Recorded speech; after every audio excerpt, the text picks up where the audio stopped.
안녕하세요. 웨르크징크의 책 기도를 어떻게 드릴까요? 제2권에서 한 대목을 여러분들에게 읽어드리겠습니다. 오늘은 123쪽부터 나오는 글입니다.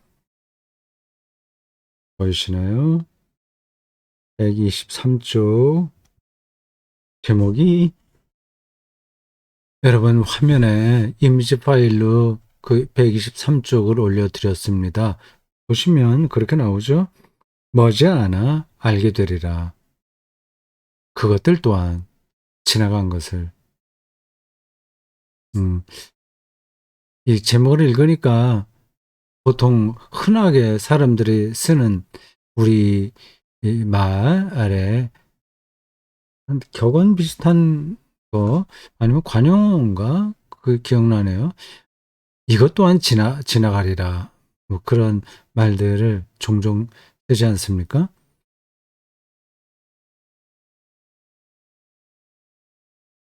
좋은 일이든 어려운 일이든 이제 다 지나가죠. 다시 돌아오지 않죠. 2023년이 시작했습니다. 2022년 처음 시작할 때 참 모양이 예쁘다. 2022 이렇게 돼 있잖아요. 이 자가 3개나 되어 있습니다. 근데 그게 그냥 휙 지나가듯이 끝났습니다. 물론 그래도 그 안에서는 많은 일들이 있었지. 365일 동안 뭐 엄청난 일이 있었다. 어떤 사람은 또 돈을 많이 벌었지. 어떤 사람은 뭐 집을 뭐 장만했지. 대통령이 된 사람도 있겠고요. 어마어마한 일들이 있다고 생각하는 사람도 있고, 엄청난 고통을 받은 사람도 있겠죠. 그런 분들에게 이게 휙 지나갔다 그러면 좀 그게 아닌데 이런 생각이 들 겁니다. 네, 기억이 아직까지는 생생해서 엄청난 걸로 남아있겠으나 10년, 50년 지나면 다 지나가는 거라서 희미하게만 남아있죠. 어떤 사람들에게. 그리고 그런 시간은 50년만이 아니라 100년, 500년도 이렇게 지나니까 어떻게 보면 그 순간은 정말 순간입니다. 여기 이제 우리의 긴장이 있습니다. 그 순간처럼 지나가니까 의미 없다는 건 아닌데 거기에 또 매몰되면 안 되겠고요. 소중하게 열심히 그 순간을 붙들고 살아야 되는 건 분명합니다. 까르페 디엠이라는 라틴어 경구가 그거죠. 까르페 디엠. 근데 그것도 지나간다는 사실도 또 어, 네, 기억해야 되죠.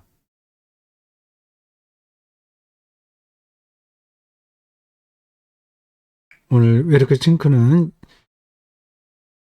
먼저 다른 사람의 기도문을 인용하고 어, 뒤에도 좀 그렇게 인용하네요. 네, 읽어보겠습니다. 오 하나님, 내 정신을 주님께 바칩니다. 내가 지닌 모든 두려움과 소망이 담겨 있는 마음을 주저없이 주님께 바칩니다. 온 힘을 다해 내 영혼을 주님께 바칩니다. 내 몸, 내 건강, 내 힘, 내 인생을 주님께 바칩니다. 이 위에 주님의 기뻐하시는 뜻을 더하소서. 오 하나님, 내 마음은 준비되었습니다. 이미 내 마음은 준비되었습니다. 복을 받아들일 준비가 되었으며 불행을 견뎌낼 태세를 갖추었습니다. 모든 것을 행하고 모든 것을 참아낼 준비가 되었습니다. 살아갈 준비가 되었으며 죽음을 받아들일 준비가 되었습니다. 특히 주님께서 지금 그리고 영원히 심판하실 것을 받아들일 준비가 되었습니다. 장 크라세라는 사람이 쓴 기도문이군요. 베르크칭크가 인용했습니다. 저는 이제 저분이 누군지 모르겠어요. 장 크라세. 프랑스 사람 같은데요. 그분의 기도문입니다. 다시 보십시오. 오 하나님, 내 정신을 주님께 바칩니다. 내 정신, 내 영혼이죠. 자기의 모든 것이라고 할 수 있습니다. 내가 지닌 모든 두려움과 소망이 담겨 있는 두려움과 소망이 담겨 있는 마음을 주저없이 주님께 바칩니다. 두려움과 소망은 다 있습니다. 누구에게나. 온 힘을 다해 내 영혼을, 내 영혼과 정신은 비슷한 단어예요. 영혼을 주님께 바칩니다. 내 몸, 내 건강, 내 힘, 내 인생을 주님께 바칩니다. 이 위에 주님의 기뻐하시는 뜻을 더하소서. 멋진 표현입니다. 내 몸, 내 건강, 내 힘, 내 인생을 주님께 바친다는 게 실감이 나지 않을 수 있어요. 그러니까 내 소유로 느끼면서 내 소유로 산다는 게 아니죠. 하나님의 선물로 자기 인생을 살겠다는 뜻입니다. 아, 그게 어떻게 가능하지? 나는 나고 내 건데 돈도 내 거고 집도 그렇고 뭐 모든 것들이 나인데 어떻게 그게 내 거가 아닌 것처럼 사냐 생각할 수 있어요. 현대인들은 그런 관점이 아주 강합니다. 너 중심으로 살아야 돼. 네가 주인공이야. 이런 것을 현대 시대 정신이 강요하지 않습니까? 조금이라도 손해보면 큰일 날 것처럼 생각하잖아요. 그게. 그래서 삶이 풍요로워지는 게 아니거든요. 근데 이 장 크라세는 자기의 삶을 온전히 선물로 여기면서 이 위에 주님의 기뻐하시는 뜻을 더하소서 기도합니다. 자기가 다 주님의 기뻐하시는 뜻을 이룰 수는 없어요. 선물로 알고 사는데 거기에 하나님의 뜻이 그냥 뜻이 아니라 기뻐하시는 뜻이 나타나기를 바란다고 하는 거죠. 전적으로 그분에게 하나님께 의존할 때 저런 기도를 드릴 수 있습니다. 그리고 마지막 문장을 보십시오. 주님께서 지금 여기, 지금 그리고 영원히, 그러니까 지금과 영원, 지금 그리고 영원히 기억해 두십시오. 지금 우리가 살고 있는 이 순간 이거와 영원히, 그건 영생입니다. 영원한 시간이 어떻게 연결되어 있는지를 느끼며 살아야죠. 지금 우리의 순간으로 사는 삶이 하나님의 영원한 생명과 연결되어 있다는 겁니다. 그게 뭐 눈에 보이진 않아요. 뭘 확인할 도리는 없습니다. 근데 그 시각을 넓힐 수가 있어요. 그걸 어떻게 설명할까요? 예, 어린아이들은 어머니 아버지에게 뭐 과자 사주세요, 뭐 장난감 사주세요, 그런 식으로만 부모하고 관계를 맺잖아요. 그게 자연스러운 겁니다. 근데 좀 철이 나면 아버지나 어머니의 마음을 이해하는 거예요. 그래서 어머니나 아버지가 따끔하게 혼을 내줄 때 아주 철없는 아이들은 되게 아프다, 뭐 속상하다, 억울하다 그런 생각만 하는데 좀 철이 난 아이들은 나를 사랑하시니까 어머니 아버지가 나를 꾸중하시는 거지, 책망하시는 거지, 그렇게 생각을 합니다. 그러니까 철이 안 난 아이에게 하나님, 너희 어머니 아버지가 사랑하시기 때문에 너에게 이런 책망을 하시는 거야 하는 말을 해봐야 이해를 못하는 거거든요. 그들에게는 그게 실감이 안 드는 겁니다. 우리의 삶도 그럴 때가 있는 거죠. 저런 장 크라세의 지금 그리고 영원한 것. 이 연관성을 철이 없는 아이들이 부모의 마음을 이해하지 못하듯이 잘 따라가지 못하는 겁니다. 그러면 삶이 풍요로워지지가 않는 거죠. 자, 그 뒤에 몇 쪽에 걸쳐서 뭐 인용한 글도 있고 왜 이렇게 찡크의 기도문도 있습니다. 제가 중간에 아주 특별한 거 몇 대목만 그리고 조금 설명을 하고 가능한 대로 쭉 읽어보겠습니다. 123쪽입니다. 이렇게 말할 수 있는 사람은 행복합니다. 그러나 우리는 알고 있습니다. 아무리 경건한 성자라도 기도드리기를 그렇게 과도할 정도로 날마다 매 순간 지속할 수 없다는 것을. 이는 그가 인간이며 연약하기 때문이 아닙니다. 그보다는 오히려 그런 사람일지라도 자신의 의지를 꺾으며 살 수밖에 없는 현실에 있기 때문입니다. 자신의 의지를 그렇게 굽히면서 사람은 마치 철자법을 배우듯이 늘 처음부터 다시 시작하곤 합니다.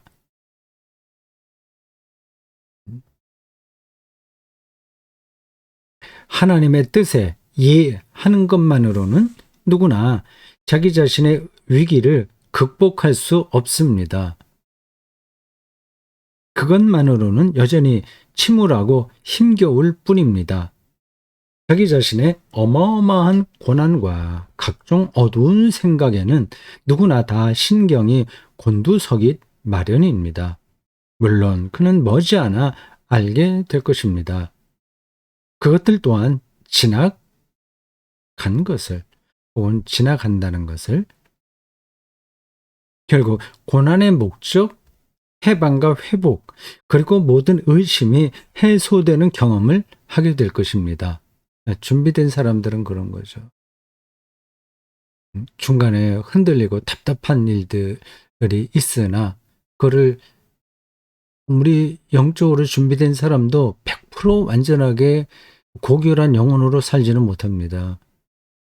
근데 그걸 붙들고 참아내야 돼요. 자신의 비굴함도 느끼게 될 겁니다.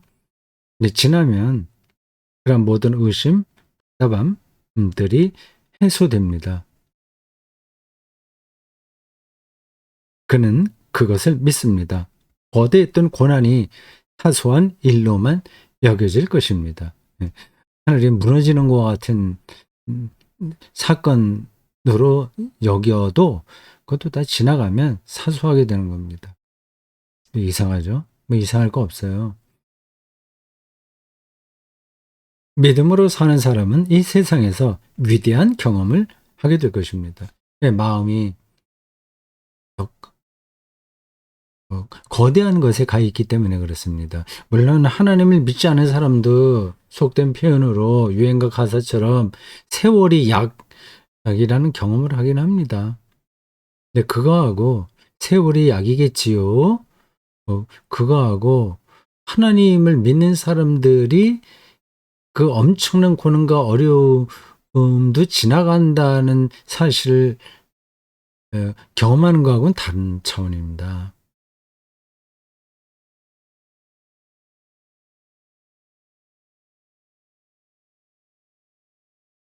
자, 그 다음 하인리히 수소라고 하는 사람의 글을 인용했습니다. 시련에 시달리고 있을 때에는 이렇게 하여라. 마지막 때에 일어날 일을 상상하며 너 자신을 스스로 위로하지 말라. 그보다는 그것이 계속되고 있는 상황 속에 스스로 뛰어들라. 이로써 너는 장차 벌어질 일에 대비하는 것이다.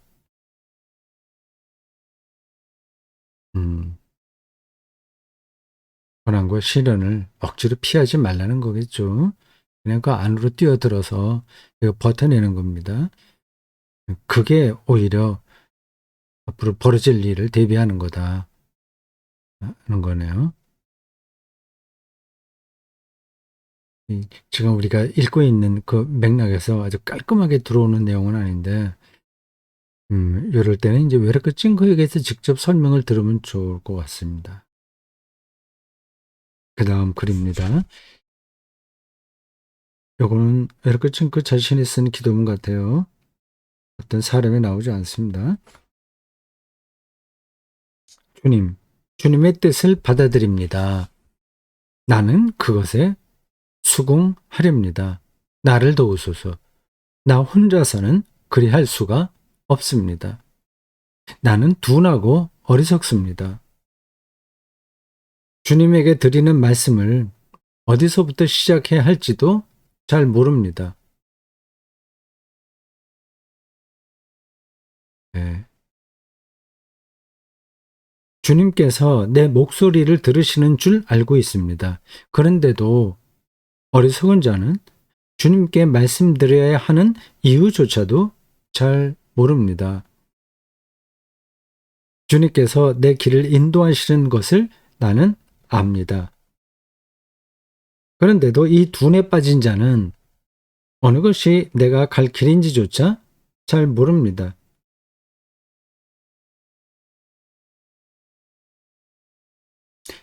큰 틀에서는 주님께서 내가 가는 길을 인도하신다고 하는 사실을 인정하고 믿긴 하는데, 실제로 삶에 들어가서 살다 보면 어떤 게 주님의 뜻이지? 내가 가야 될 길이지?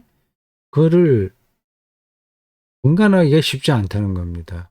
그건 정말 그렇습니다. 그건 저도 경험해요. 뭐 저야 뭐 세상살이에 깊숙이 들어가지 않았기 때문에 좀 덜하긴 하겠죠.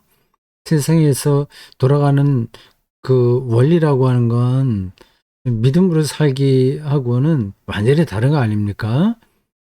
음, 얼마나 우리가 정직하게 세금을 내야 되는지, 아니면 다른 기업하는 사람들하고 비슷하게 어, 조금 양심에 갇히게 되긴 하지만, 현실이 그러니까 뭐 이렇게 세금을 도둑질하는 건 아니나 절세하는 방법을 어떻게 해서라도 찾아야 되는 건지, 그게 이제 판단하기가 쉽지 않은 겁니다. 그건 뭐 모든 영역에서 다 그렇습니다. 교사들도 학생들을 가르칠 때 정말 사심 없이 하지는 못하잖아요. 또 학생에 따라서 그 관심도 다 달라지고.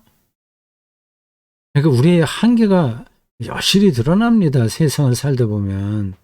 저도 뭐 어떤 판단에서 하나님이 기뻐하신 뜻대로 하지 못할 때가 있겠죠. 어차피 판단은 해야 되는데, 이 바른 길이다라고 판단을 했으나 아닐 수도 있는 거거든요. 그러니까 갈등이 있습니다. 바로 요 대목이 그런 기도 아니겠어요? 주님께서 내 길을 인도하시는 것을 나는 압니다. 그런데도 이 둔에 빠진 자는 어느 것이 내가 갈 길인지조차 실제 삶에서는 잘 모릅니다. 나는 압니다. 주님께서 내 운명을 열어 나갈 수 있게 하셨음을, 그런데도 그 은혜를 받아들일 준비조차 하지 못했습니다. 난 압니다. 주님께서 제 영혼을 고양시키시고 인도하시는 것을. 이게 무슨 뜻인지는 아시겠죠? 고양된다고 하는. 세상 일로 덜 시달리는 겁니다. 그냥 편하게 얘기해서. 이전 투구에서 벗어나는 거죠. 주님께서 제 영혼을 고양시키시고 인도하시는 것을 나는 압니다. 그런데도 내가 만들어낸 생각의 짐에 눌려 스스로 침체되곤 합니다. 나는 압니다. 주님의 뜻과 내 의지를 일치시켜 나갈 수 있음을, 그런데도 불안해서 걸음을 내딛지 못하고 있습니다. 주님의 뜻은 내가 자유롭게 살기 원하시는 줄 알면서도 나는 마치 지하 감옥에 사는 기분입니다. 주님께서 계획하신 때는 내가 생각하는 그때와 다를 수 있음을 알면서도 나는 참고 기다리지 못합니다. 네, 그렇죠. 내 속은 텅 비어 있습니다. 나는 전에 했던 말들을 자꾸 되풀이하고 있습니다. 주님께서 내게 거듭 말씀해 주십시오. 내가 듣겠나이다. 이런 경지에 올라가야 됩니다. 말씀하소서. 내가 듣겠나이다. 주님께서 내게 거듭 말씀해 주십시오. 내가 듣겠나이다. 나는 주님께서 주신 표적, 곧 십자가를 앞에 놓고 있습니다. 이는 내가 두려움에 사로잡힐 때에 내게 가장 가까이 있는 분은 주님이라는 사실을 알려줍니다. 그렇죠. 십자가보다도 더 어려운 상황은 없거든요. 바로 그 십자가 사건에 임마누엘 일이 일어난 거 아닙니까? 그 십자가 죽음에서 하나님의 함께 하심을 경험한다? 엄청난 비밀이죠. 내게 가장 가까이 있는 분은 주님이라는 사실을 알려줍니다. 난 알고 있습니다. 비록 내가 넘어지더라도 주님은 나를 꼭 붙들어 주실 것을. 그, 그런 경험이 있으신가 몰라요. 넘어져도 나를 붙들어 주신다는 겁니다. 아, 이거 어떤 예를 들을까요? 얘는 많죠. 사업이 망했다고 합시다. 그런 게 이제 넘어지는 거잖아요. 그래도 살아갈 길을 주님께서 우리에게 주시거든요. 그러니까 우리를 붙들어 주는 겁니다. 사업이 망하기 전에는 망하면 완전히 나는 죽어 이런 생각이 있겠지만 망해도 안 죽거든요. 좀 불편하긴 하겠지만 근데 그 불편한 게 오히려 우리의 영혼이 고양되는데 도움이 될 수 있습니다.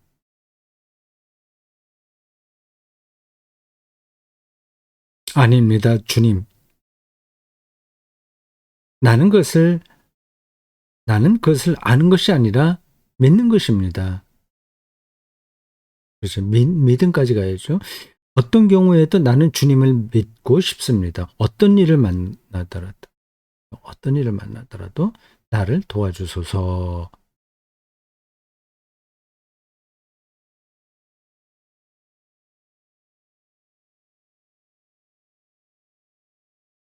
예.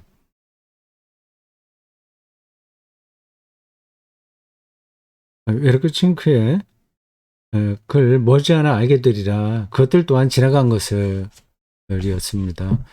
맨 앞에 있는 그 글을 한번 읽고 마치겠습니다. 그 제목이 그렇죠. 머지않아 알게 되리라. 그것들 또한 지나간 것을. 맨 앞에 나와 있는 문장입니다. 쭉 읽겠습니다. 오, 하나님, 내 정신을 주님께 바칩니다. 내가 지닌 모든 두려움과 소망이 담겨 있는 마음을 주저없이 주님께 바칩니다. 온 힘을 다해 내 영혼을 주님께 바칩니다. 내 몸, 내 건강, 내 힘, 내 인생을 주님께 바칩니다. 이 위에 주님의 기뻐하시는 뜻을 더하소서. 오, 하나님, 내 마음은 준비되었습니다. 이미 내 마음은 준비되었습니다. 복을 받아들일 준비가 되었으며 불행을 견뎌낼 태세를 갖추었습니다.